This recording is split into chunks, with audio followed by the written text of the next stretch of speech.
మణిబాబు గారు మనం రాత్రి పడుకుంటూ ఉంటాము. సో దాదాపుగా అందరికీ అన్ని పిచ్చి కళలు వస్తూ ఉంటాయి. కానీ అలాంటి వాళ్ళు వాళ్ళ యొక్క గోల్ రీచ్ కావాలంటే ఏం చేయాలి? దానికి మీరు ఎలాంటి సూచనలు ఇస్తారు? మీరు ఏం అడుగుతున్నారంటే పడుకునే ముందు రాత్రి పూట మనం అన్ని బయట పోయి తిరుక్కొని వస్తాం కదా, పడుకునే ముందు మన మైండ్ని ఎలా వాడుకుంటే, ఎలా ఆలోచిస్తే, ఎలా మనం ప్రవర్తిస్తే మనం అన్ని విధాలుగా లగ్జరీ జీవితం, రిచ్ జీవితాన్ని అనుభవించవచ్చు, రిచ్గా ఉండవచ్చు అని అడుగుతున్నారు. కాబట్టి ఎవరైనా సరే మనము ప్రతిరోజు ఉదయం లేచి బయట వెళ్తాం.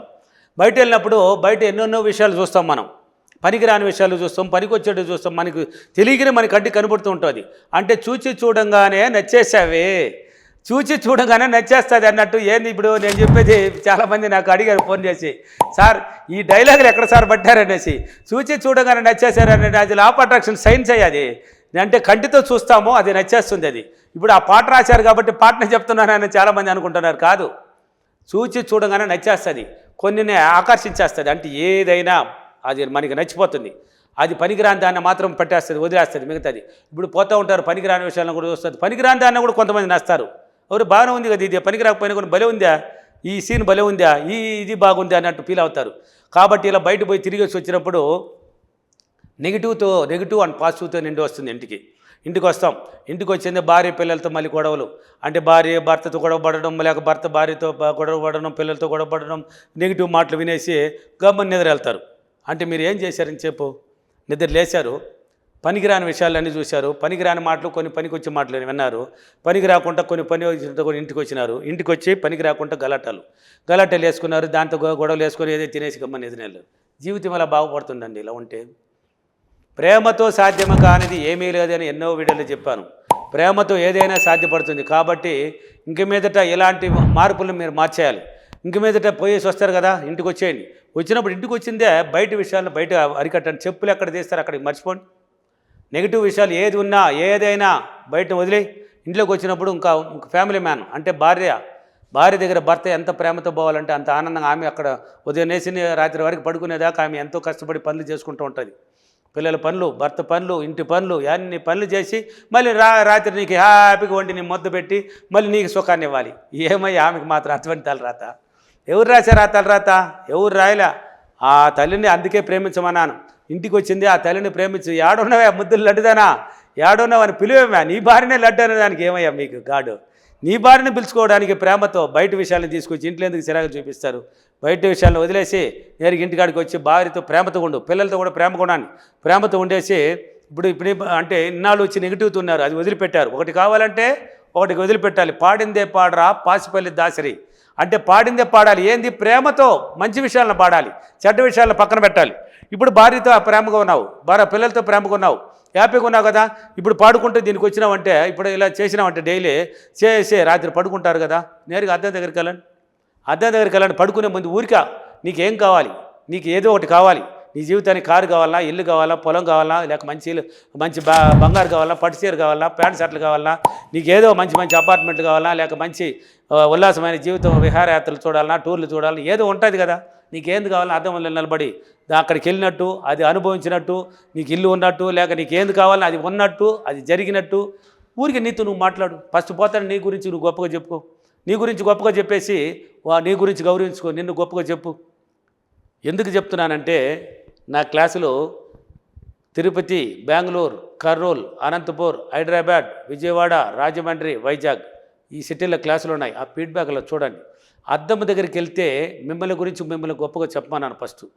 అక్కడ చాలామంది ఒకప్పట్లో అద్దంలో నిలబడాలంటేనే ఇకారం ఉంటుంది. సార్ మమ్మల్ని గురించి ఏంటి సార్ మేము మాట్లాడుకునేది అనేసి ఇకారం అనిపించిందంట కొన్నాళ్ళు. అది ఒకరోజుతో పట్టుకోదు. అది పాడిందే పాడరా పాసిపల్లి దాసరి అంటే పాడాలి. దినము పాడే కొద్దీ నీలో ఉన్న అందం, నువ్వు అందంగా లేదని నువ్వు అనుకుంటున్నావు. ప్రతి వ్యక్తికి ఒక అందం ఉంది. వాళ్ళలో ఉన్న అందం వాళ్ళకే తెలియదు. అందంగా గురించి చెప్పుకో, నీ తెలివిని గురించి చెప్పుకో, నేను గొప్పవాడిని అని చెప్పుకో. ఇలా చెప్పినప్పుడు పాడిందే డైలీ పాడే కొద్దిగా దినము అంటే ఇన్నర్ మైండ్కి పాజిటివ్ పట్టించే కొద్దిగా ఒక ఫీలింగ్ వస్తుంది, తెలియని ఎనర్జీ వస్తుంది. అర్థంలో రేపు ఏం కావాలి, ఎల్లుండి ఏం కావాలి, నీ జీవితం ఎలా ఉండాలని చెప్పుకొని తర్వాత ఏం చేస్తావంటే, పడుకునే ముందు అన్ని పాతది అన్నీ మర్చిపోవాలి. ఏది కానీ పాత జీవితాన్ని గుర్తుపెట్టుకోండి. అప్పు ఉన్నాయి, సమస్యలు ఉన్నాయి, అది ఏదైనా ఉన్నాయి పర్వాలేదు, దాన్ని మర్చిపో. ఒకటి కావాలంటే ఒకటి వదిలేయాలి. దాన్ని అంతా వదిలేసి లగ్జరీ కావాలి. ఇంకా మొత్తం మన పాజిటివ్ లగ్జరీ జీవితం, మంచి ధనరిక జీవితాన్ని అనుభవించాలి. కూర్చొని కొంచెంసేపు ధ్యానం చేసుకో, ధ్యానంలో ఊహించుకో. అన్నీ ఉన్నట్టు ఊహించుకో. ఇంట్లో ఏమీ లేదనుకున్నావు, అవన్నీ ఉన్నాయనుకో. కారు కూడా కార్ షెడ్లో ఇంట్లో పక్కన కార్ షెడ్లో ఉన్నట్టు ఊహించయ్యా. నీకు బైక్ లేదా బైక్ ఉన్నట్టు ఊహించయ్యా, బైక్లో పోయినట్టు ఊహించయ్యా. కారులో శికారంగా పోయినట్టు నువ్వే డ్రైవింగ్ చేసేది, లేక డ్రైవర్ని పెట్టు డ్రైవింగ్ చేసినట్టు ఊహించు. ఇలా అంటే నువ్వు ప్రయత్నించాలన్నమాట. కారులో పోయినట్టు ఇలా కానీ డైలీ కానీ ఊహిస్తూ అదేవిధంగా నీకేం కావాలన్నా అది ఉన్నట్టు జరిగినట్టు ఆ ధ్యానంలో ఊహించుకో. పదే ఊహించాలి. అంటే సార్ నేను 10 రోజులు చేసినాను సార్, మళ్ళీ 4 రోజులు నాకు ఇంట్లో కుటుంబంలో సమస్యలు వచ్చినాయి సార్, అందువల్ల ఆ బాధలు చేయలేకపోయినాను సార్. మళ్ళీ ఒకటే క్లాసే, మళ్ళీ వెనక్కి రావాల్సిందే, మళ్ళీ తిరగలేదు. అంటే కొన్నాళ్ళు చేసినాను, 21 రోజులు చేసినాను, 30 రోజులు చేసినాను కాదు. దినము డబ్బు వస్తే వద్దంటారా? దినము డబ్బు వస్తే మాత్రం వద్దంటారా? వద్దనరు. కానీ మీరు చేసేది మాత్రం 10 రోజులు చేస్తాము, 20 రోజులు చేస్తాము. ఎలాగే సాధ్యమవుతుంది? పాడిందే పాడుకోమో, దినమ్మో పాడుకో. ఏమన్నా డబ్బు ఇచ్చుకోనమన్నామా? ఎక్కడైనా ఎవరి దగ్గర బిచ్చి మడకమన్నామా? ఎవరి దగ్గర అడుకోమని ఎక్కడ చెప్పలేదు కదా. ఒకరి దగ్గర పోయి సహాయాన్ని హెల్ప్ చేయమన్నా కదా. నీ గురించి నువ్వు గొప్పగా చెప్పుకొని నువ్వు ధ్యానం డైలీ చేసుకొని అప్రిమేషన్ చేసుకొని పాజిటివ్గా ఉండమన్నాం. డైలీ చేసినప్పుడు నీకు తెలియని ఆనందం తెలియని ఎనర్జీ పుడుతుంది. ధ్యానం ద్వారా ఈ పాజిటివ్ అప్రిమేషన్ ద్వారా మన బాడీలో 7 చక్రాలు ఓపెన్ అవుతుంది. అంటే మనం విశ్వశక్తిని కనెక్ట్ అవ్వడానికి అన్ని అవకాశాలు ఏర్పడుకుంటుంది. మీరు అనుకున్న పనులన్నీ కొన్ని చిన్న పనులు స్టార్ట్ అయిపోతుంది జరగడానికి. అంతకుముందు జరగని పని కూడా జరిగిపోతుంది సులభంగా. ఇప్పుడు ఒక బ్యాంక్కి వెళ్తారు, బ్యాంక్కి వెళ్తే అక్కడ ఎంతోమంది జనాలు ఉంటారు. కానీ ఇంతమంది జనాలు ఉన్నారే, నా పని అవునో కాదని కాదు, అది నెగిటివ్. ఎంతమంది జనాలు ఉన్నా కానీ నా పని తొందరగా అయిపోతుంది, నేను హ్యాపీగా వచ్చేస్తానని నువ్వు ఎప్పుడైతే క్రియేట్ చేస్తావో అంటే పాజిటివ్. అక్కడ ఎంతమంది ఉన్నా కానీ ఏదో ఒక రూపంలో నీకు తెలిసినోడు తగలడమో, లేక ఎవరో అక్కడ నీకు దారి అనేది ఏర్పడి నువ్వు పోయిన వెంటనే ఇంతమంది లైన్లో ఉన్నా కానీ ఎవరు నిన్ను పట్టించుకోరు. నువ్వు జ్వరపడైనా నీ పని తీసుకొని వచ్చేస్తావు.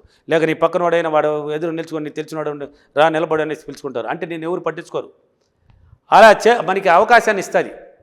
అలా అవకాశం ఇచ్చినప్పుడే మనకి ఏదైనా సాధ్యమవుతుంది. కాబట్టి ఇదంతా ఎప్పుడు చేయాలి? రాత్రి ఆలోచించి పడుకోవాలి. మనకి ఏది కావాలన్నా ఆలోచించండి, మంచి పాజిటివ్గా ఆలోచించండి. పాజిటివ్గా క్రియేట్ చేసి పడుకునే ముందు ఎప్పుడైనా కానీ మీరు అన్నీ ఉన్నట్టు లేనట్టు కాదు, ఉన్నట్టు జరిగినట్టు హ్యాపీగా లగ్జరీగా అనుభవించినట్టు మీకు ఏది అనుకున్నా జరిగిపోయినట్టు పదే కానీ ఇలా ఊహించినారంటే, ఇలా రాత్రిపూట ఇలా ధ్యానం ద్వారా ఊహిస్తూ పడుకొని నిద్రపోతూ ఊహిస్తూ అద్దంలో నిలబడి మాట్లాడుతూ ఇంట్లో ప్రేమతో పాజిటివ్గా నింపుతూ ఉన్నప్పుడే ఏదైనా సాధ్యపడుతుంది. అంటే పాజిటివ్ నుంచి నెగిటివ్ అంటే పాజిటివ్లో ఉంది కదా, ఆ పాజిటివ్లోనే పాజిటివ్గానే పంపించాలి. నెగిటివ్లో ఉన్న వాళ్ళు మళ్ళీ పాజిటివ్ పంపించాలి. అంటే నెగిటివ్ని తీసేయాలని చెప్తున్నాను. అంటే పాజిటివ్గా ఉన్నవాడు పాజిటివ్ ఇంకా పాజిటివ్ నింపాలని అర్థం. నెగిటివ్గా ఇప్పుడు పొద్దుటాన్ని నెగిటివ్ వినేసి వచ్చినా కదా, ఇంకా పాజిటివ్ నింపాలి. అంటే ప్రేమతో ఇదంతా సాధ్యమవుతుంది అని అర్థం. అంటే ప్రేమతో ఏదైనా సాధ్యం అవుతుంది అని చెప్తున్నాను. అంటే ఈ విధంగా ప్రేమతో చేసుకోవాలన్నమాట. ప్రేమతో చేసుకున్నప్పుడే మన జీవితము అద్భుతంగా ఉంటుంది, లగ్జరీగా ఉంటుంది, అనుభవించడానికి ఆనందంగా ఉంటుంది. రాత్రి ఏదైతే నువ్వు ఆలోచించి పడుకుంటావో అది నిజం అవ్వడానికి అన్ని అవకాశాలు ఏర్పడుతుంది. ఓకేనా? ఈరోజు అఫర్మేషన్, నేను ప్రతిరోజు రాత్రి పడుకునే ముందు పాజిటివ్గా నా జీవితాన్ని పాజిటివ్గా క్రియేట్ చేసి మంచి లగ్జరీ జీవితాన్ని ఆలోచించి ఆ జీవితాన్ని నేను చాలా సులభంగా అనుభవిస్తున్నందుకు డబ్బులకి విశ్వానికి చాలా కృతజ్ఞతలు. Thank you thank you money. Thank you.